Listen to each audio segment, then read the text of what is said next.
It's a very ancient saying, but a true and honest thought, that if you become a teacher, by your pupils you'll be taught. As a teacher I've been learning, you'll forgive me if I boast, that if you become an expert on the subject I like most, getting to know you,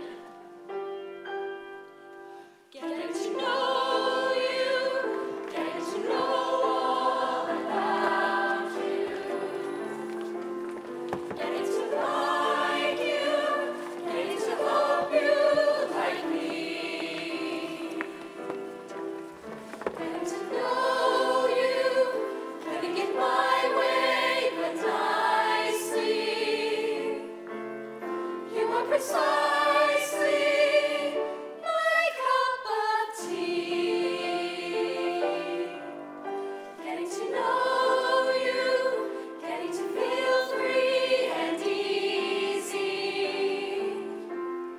When I'm with you, getting to know what to say. Haven't you noticed, suddenly I'm bright and breezy, because of all the beautiful and new things I'm learning about you day by day.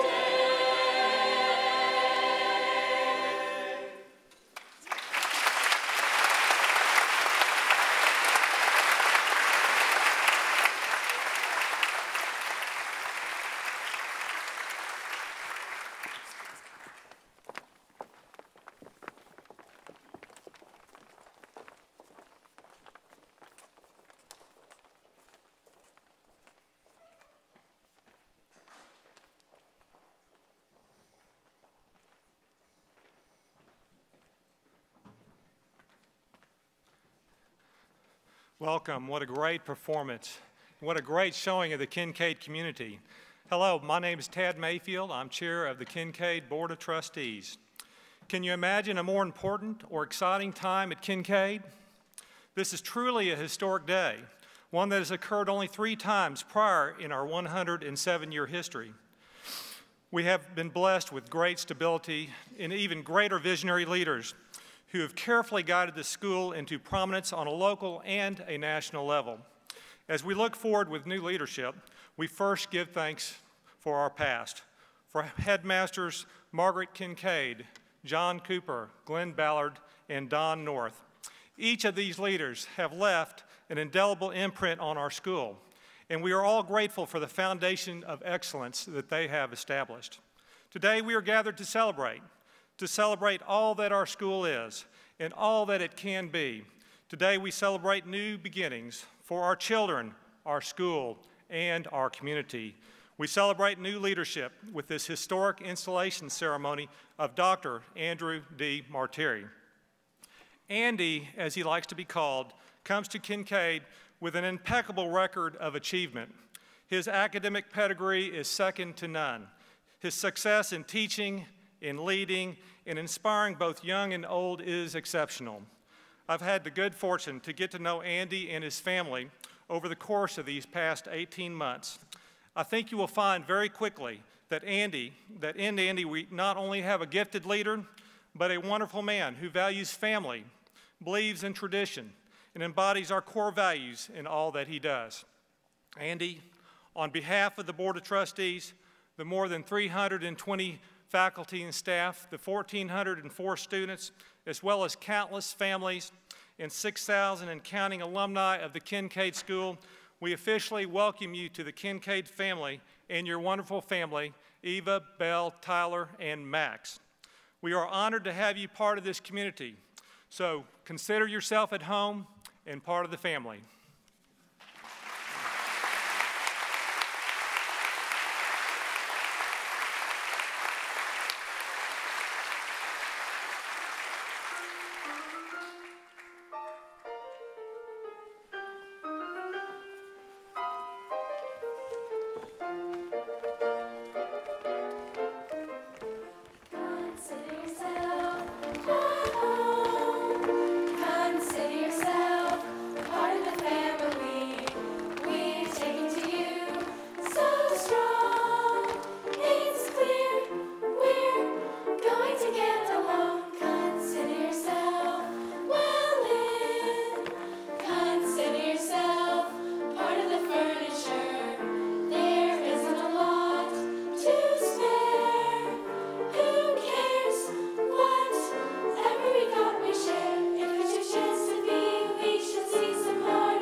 Andy, as our students sang, it's clear you're already very much a part of our Kinkaid family. Us three principals stand before you on behalf of our esteemed colleagues and faculty and staff to welcome you. As principal of the lower school, it is exciting for me to have you, Andy, as a former lower school teacher and leader of a respected K-8 school, as someone to share perspective and to lead with. We appreciate the great deal of time you have already given to the lower school, all of which has planted fertile seeds for strong relationships and shared leadership. This was certainly validated last week at morning carpool when you came to lower school to greet the students and faculty and to take your precious son Max to his kindergarten class. Just as you walked away from my post at carpool, I welcomed a boy who quickly said, "Miss Babine, you're the boss, but he's the real boss."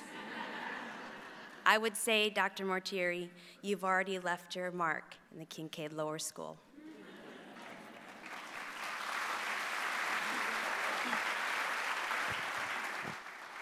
Good afternoon. My name is Chelsea Pope Collins, and I am the principal of the middle school. Andy, we're both starting our position new this year. And for one, I could not be more excited that we're starting together both as newbies. I am excited to be able to support you, and I ask sincerely that you support me.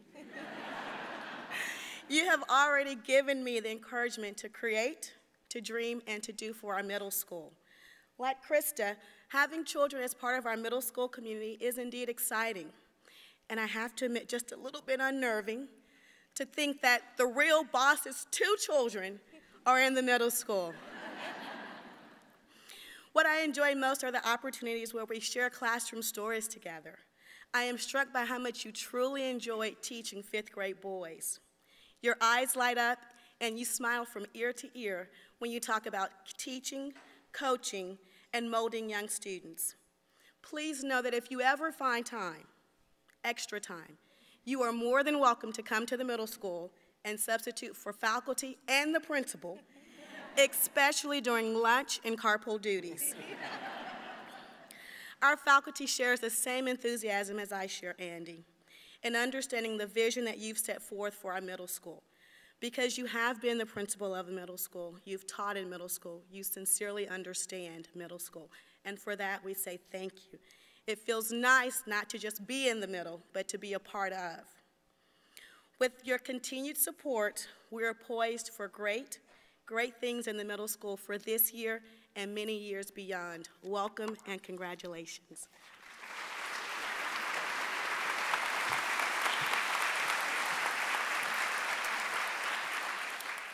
Well, good afternoon. I'm Patrick Loach. I'm the upper school principal, and I thought I would share a quick story about Andy to give you some sense of who he is and what he cares about. Last year, I was at my son's lacrosse practice, and I got a phone call from Baltimore. I answered, wondering who I knew in Maryland that would be calling on the weekend.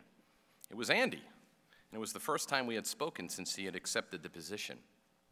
I offered my congratulations, and Andy quickly moved to the purpose of his call. He said connecting with the students was going to be one of his priorities, and he wanted to know what opportunities existed for him to get to know the senior class. I talked about our leadership retreats, peer mentors, and One Last Blast, and how each might be an opportunity to connect with the seniors. We exchanged some other pleasantries and hung up. I walked back to the stands with a big smile on my face because I knew the school had selected the right person to lead. The new headmaster's first official question was about getting to know the kids. Andy, we're excited to have you as our new headmaster, and we look forward to having Belle in the upper school next year.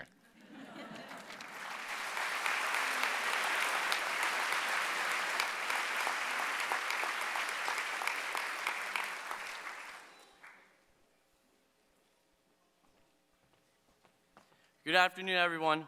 I'm Graham Marsh, Governing Council President. Dr. Martire, on behalf of the senior class and all of the Kinkaid students in the lower, middle, and upper school, we welcome you and your family. You have already made an impact with your words and the things that you've said, and yes, we are listening. We are listening to your expectations of our community and each other. We are still learning and growing, but We will work hard and we will try to live up to your expectations you set for us. This year is off to a great start. I'm excited you are here as my senior year and my last year, 14, and I look forward to working with you in the months ahead. Thank you for everything and welcome.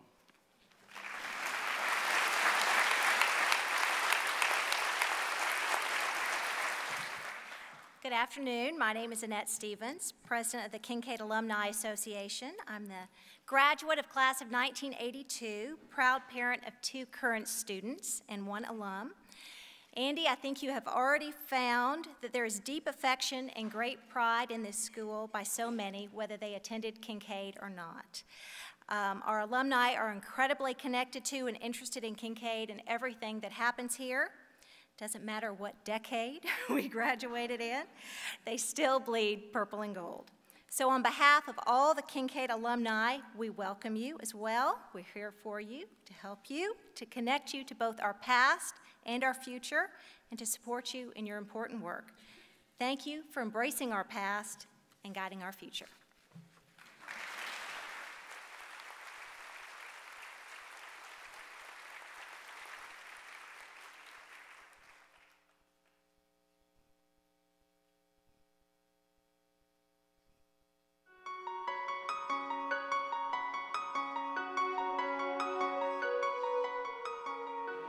Hello, I'm Dominique Saxa from Kinkaid School here in Houston, Texas, along with the new headmaster. And before we even get to your name, let me just say I've got a really tricky name myself, so I'm always floored when it's said correctly.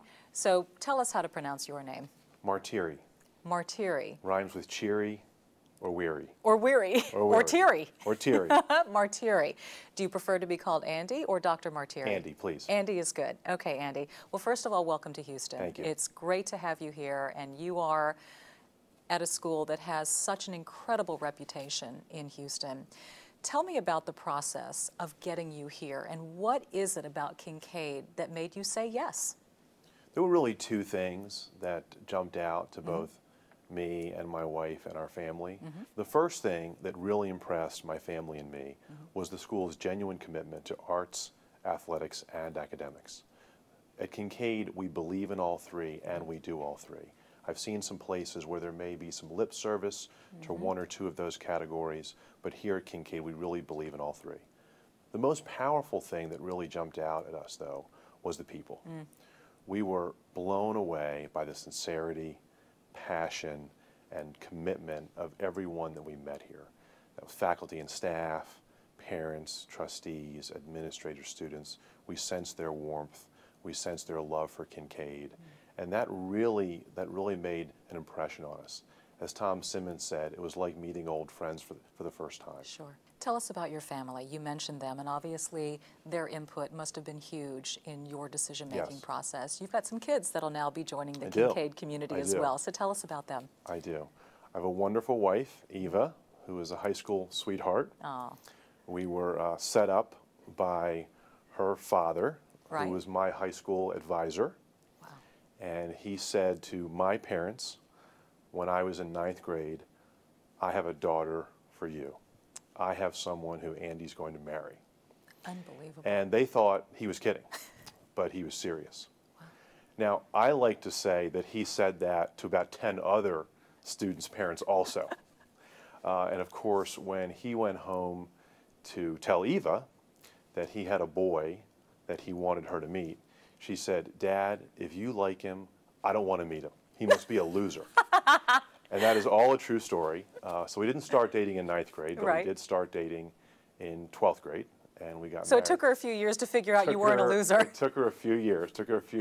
And she did her homework, which I understand. Yeah. But we started dating in 12th grade and got married a couple years after college.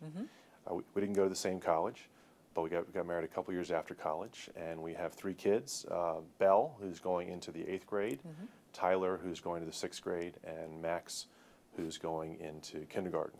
So I've always wondered, as a headmaster of a school with children attending the school, if you have to call out your kids, do they come up to you and say, "Dad, but," or are you, "Yes, doctor"? I mean, how's that handled? Well, it's interesting. Again, fortunately, I have great well-behaved children Right. who have given us no problems in school. I've been very lucky. They do generally call me Dad at school, Okay. which is fine.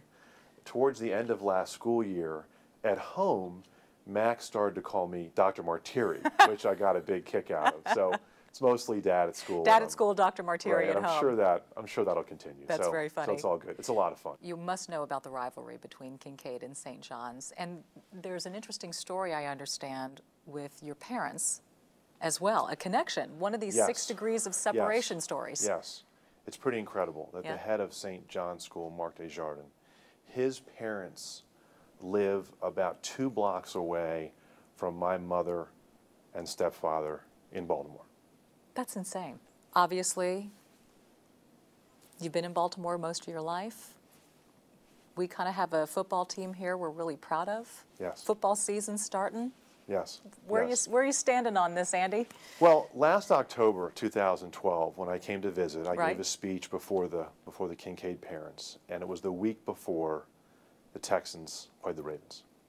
And I suggested in my speech that the Ravens were going to beat the Texans. That did not happen. The Texans Clobbered the Ravens. clobbered the Ravens. Yeah.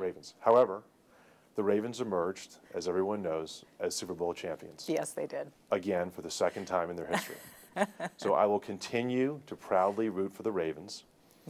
When they play the Texans, we'll have to figure that out. We'll have Okay. to figure that out. I'll probably have to watch that game at home. Right. But I will definitely root for the Texans, except when they play the Ravens. That's pretty fair. So Kinkaid has been around for a long time, over a century old, and you are only the 5th headmaster to come across. Any pressure?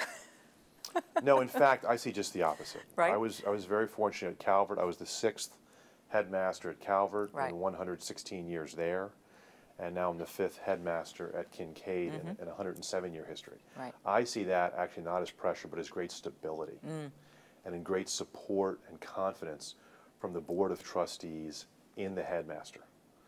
I see it as a great asset. I would actually be concerned if I were the 15th or 20th headmaster in Kinkaid's history. So just the opposite. Certainly there is some pressure that comes with the job, but not because of being number 5. Sure. Looking forward to it. But quite an honor. Yes, it is an honor. It is an honor, and it's a privilege. And I think we all should remember that. That's a privilege to be associated with this community, regardless of your role. You tell us that it's a privilege to be part of Kinkaid. Yes. Why? I think one of the most powerful aspects of working in an independent school is the notion of choice. All employees have chosen to be here. I have chosen to be here.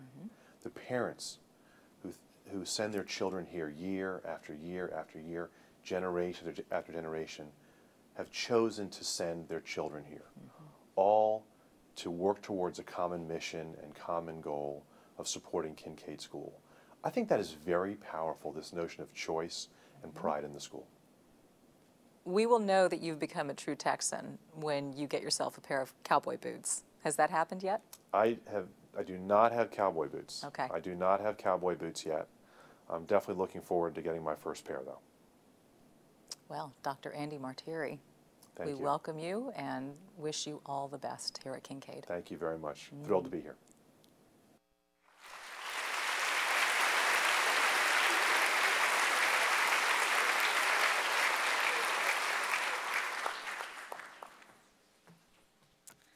My name is Linda Andrews. I'm the vice chair of the board. Andy, we are thankful, I want to see you through the lights, that you've joined the Kinkaid family. In only a few months, you've already instilled great confidence among the members of the board, faculty, students, and parents. Your smile and energy are infectious. Your caring and warmth have been felt by everyone since the moment you arrived. And your way with people and with words have captivated our imaginations for Kinkaid's future. We're excited you're here. And now that you are here, and you're an official Houstonian, we cannot let you do even one more interview or video telling people that you do not have cowboy boots. So, to make you an official Texan, we are proud to commemorate this day by giving you your very first pair of cowboy boots.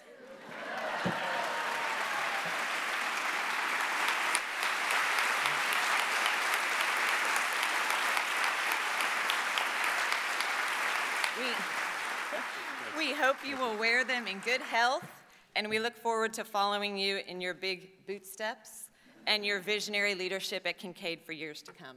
Welcome to you and your family. Thank you. Here. Let's take a picture with the boots. Let's take a picture with the boots. Here we go. Ready? Thanks.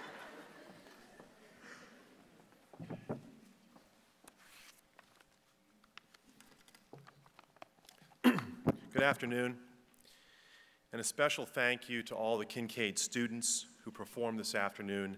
Let's give them another big round of applause.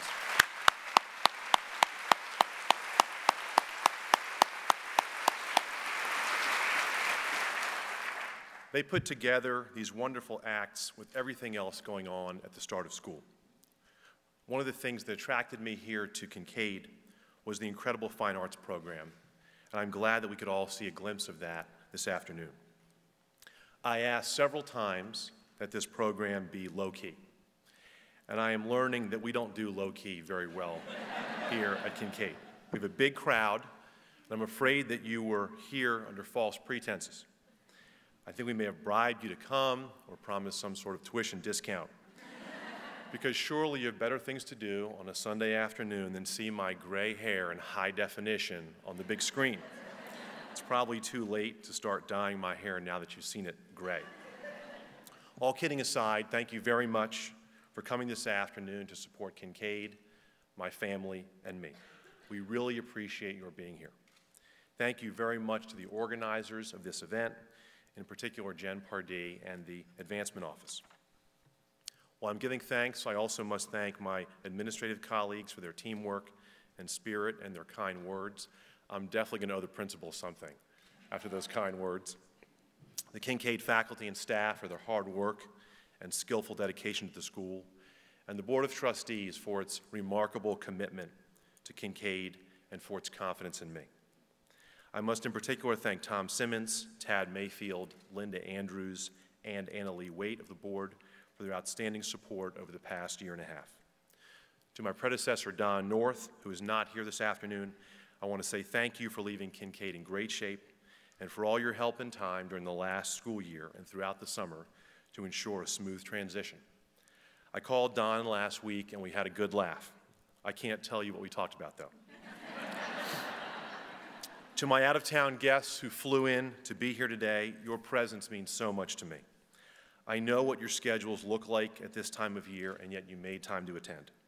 Chris Post, the headmaster of Boys Latin School in Baltimore, John Lewis, headmaster of Gunston School in Maryland, Chuck Baldecki, headmaster of Lexington School in Kentucky, John Patterson, my 6th grade teacher at Calvert School 31 years ago, Sherm Bristow, my high school football coach and assistant headmaster at Gilman School, and Bo Dixon, my mentor and retired headmaster of McDonough School. Thank you so much for being here. Really appreciate it. Thank you.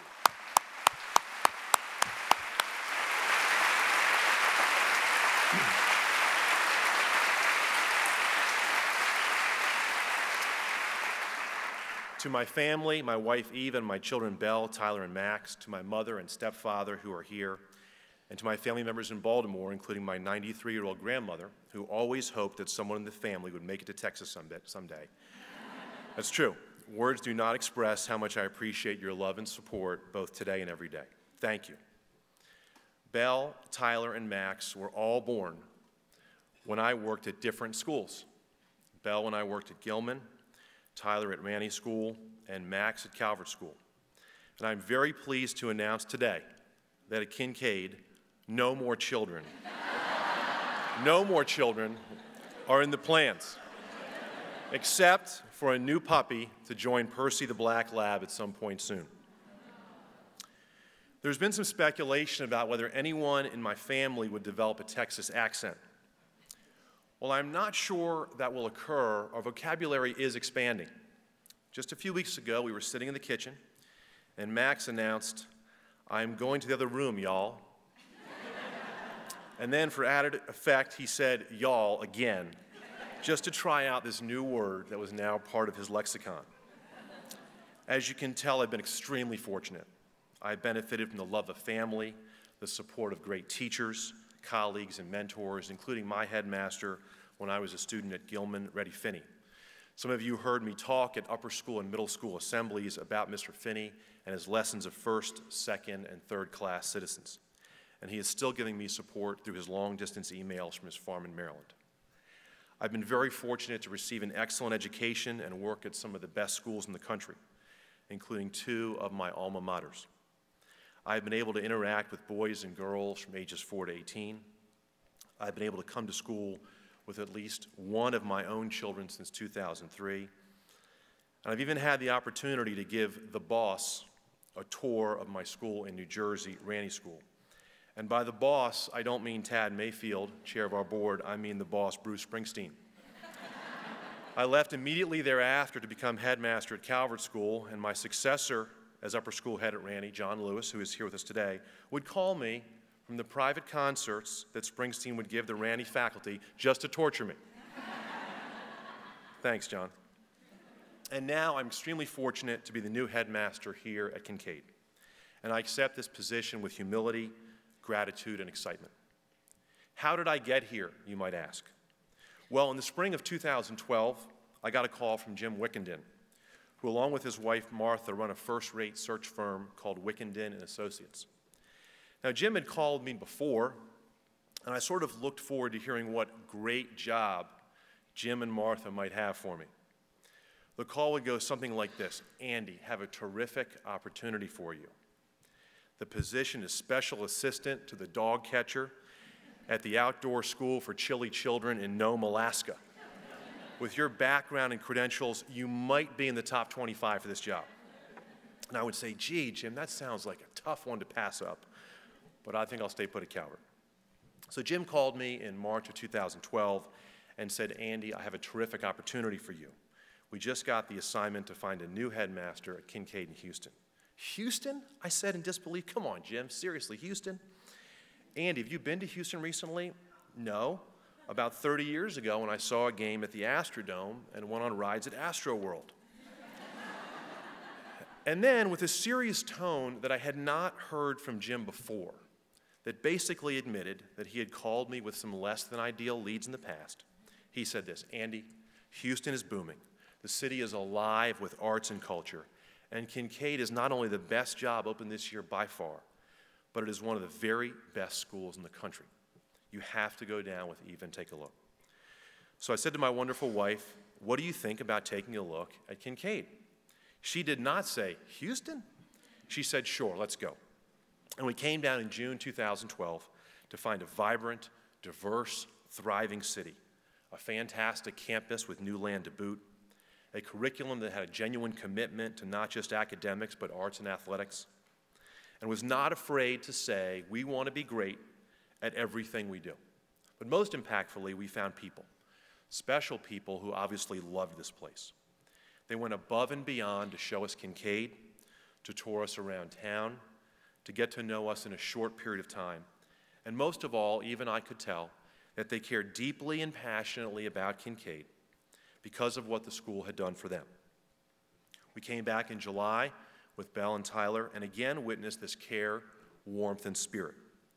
The rest, as they say, is history, and I'm here before you today, more than a year later, extremely enthusiastic about what lies ahead. What does lie ahead?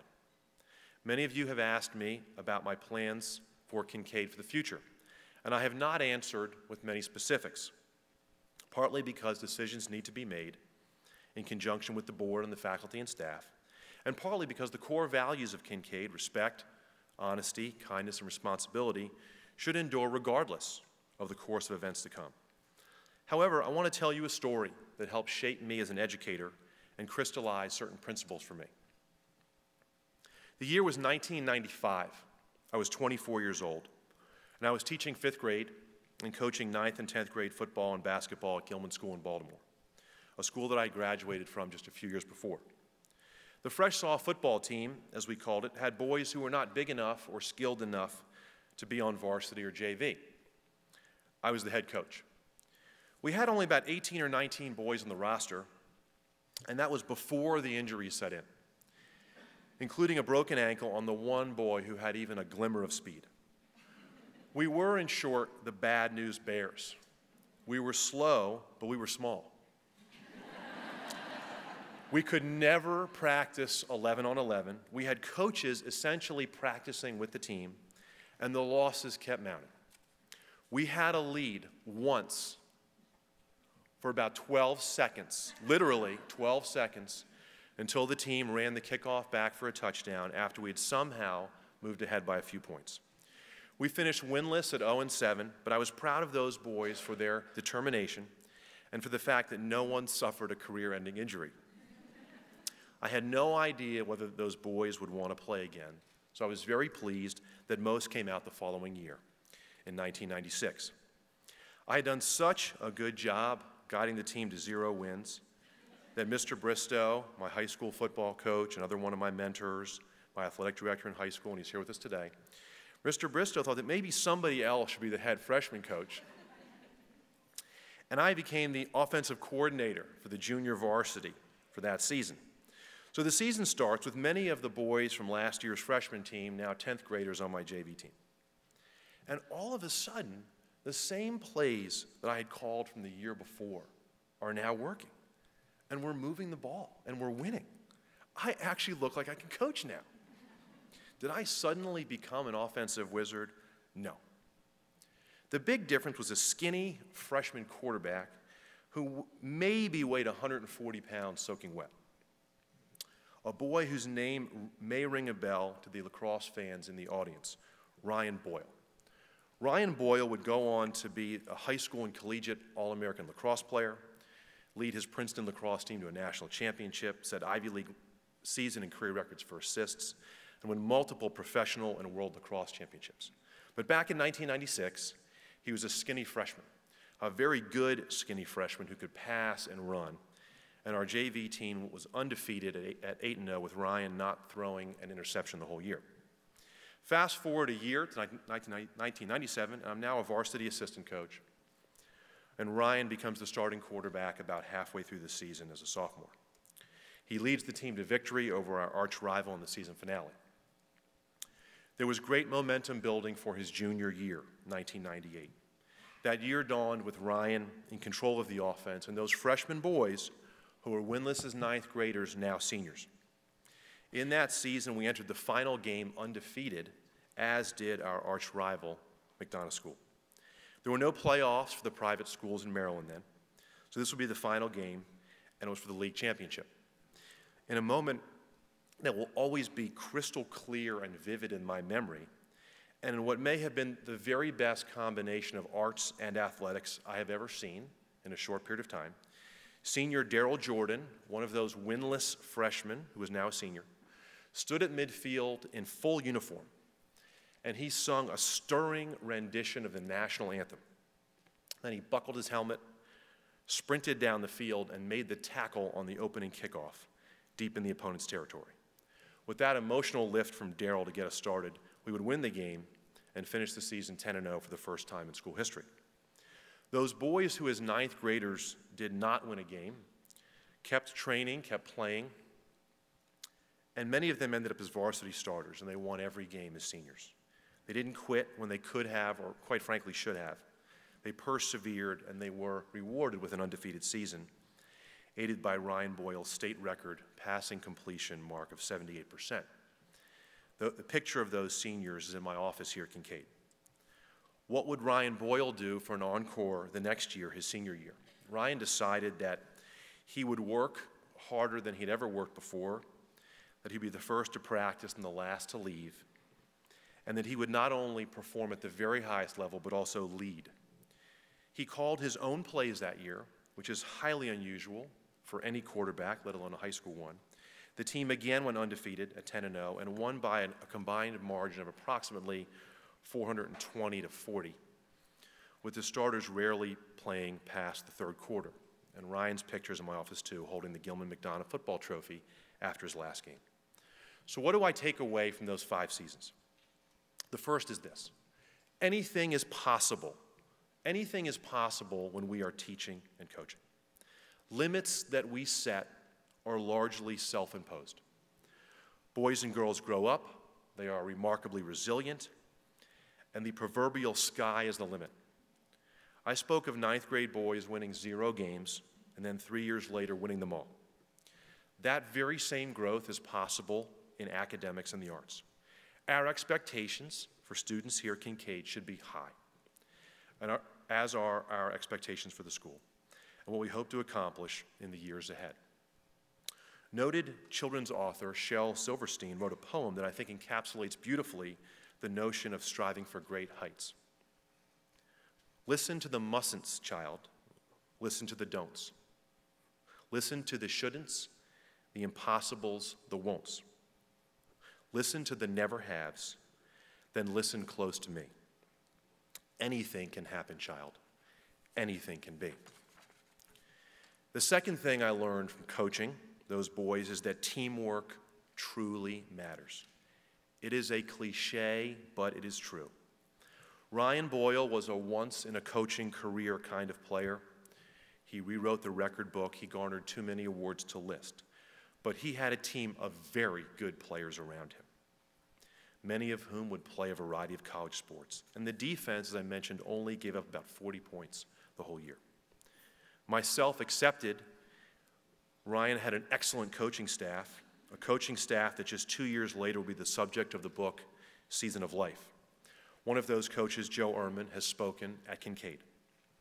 Just last week, Diana Nyad, at the age of 64, became the first person to swim from Cuba to Florida without a shark tank. And she did so with a team of 35 people helping her. 35. Teamwork matters.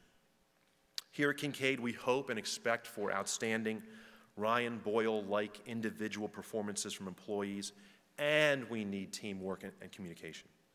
We need teams of people working together for the benefit of our students. Fiefdoms and working in silos are things of the past. We now know that team-based approaches are better for students, better for schools, and quite frankly, more enjoyable than trying to do things alone. Lastly, and I think most importantly, I learned this. People make schools special. I've talked about my own teachers, coaches, and my headmaster, several of whom are here with us today. I spoke about those boys I had the privilege of coaching 15 years ago. They all made a lifelong impact on me. I've been to many graduations, and I've seen lots of tears of joy and hugging. No one at those graduations hugged a building, and no one hugged a textbook. They hugged each other. As spectacular as this auditorium is, it is just a room until the performers make it come alive, as they did this afternoon. As strong as our curriculum is, it is just words on a page until our teachers work their magic day in and day out. Don't get me wrong. Buildings and curriculum are important. And here at Kinkaid, we expect our buildings and our curriculum to be excellent. But the people matter most. And the people make the difference between good and great. And you know who those people are? Those people are you. Those people are you. Employees, trustees, students, parents, alumni, not some theoretical group out there, but you. You have made Kinkaid special, and you will continue to do so in the years and decades ahead. Thank you very much.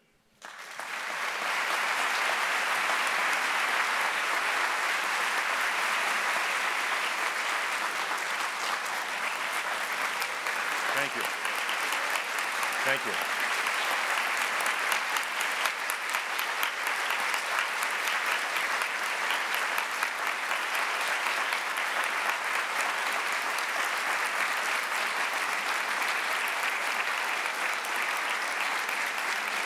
Thank you very much.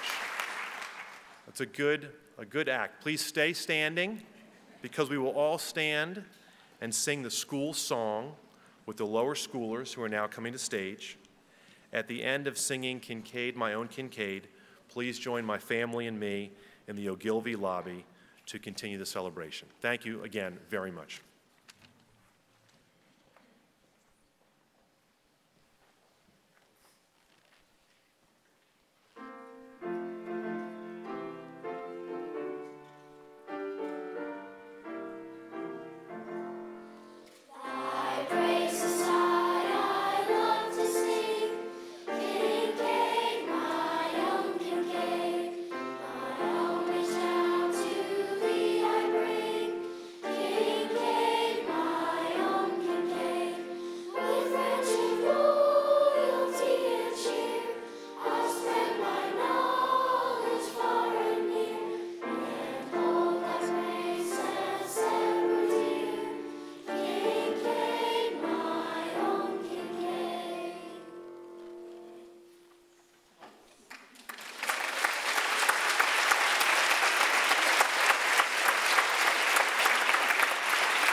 pockets, these big pocket.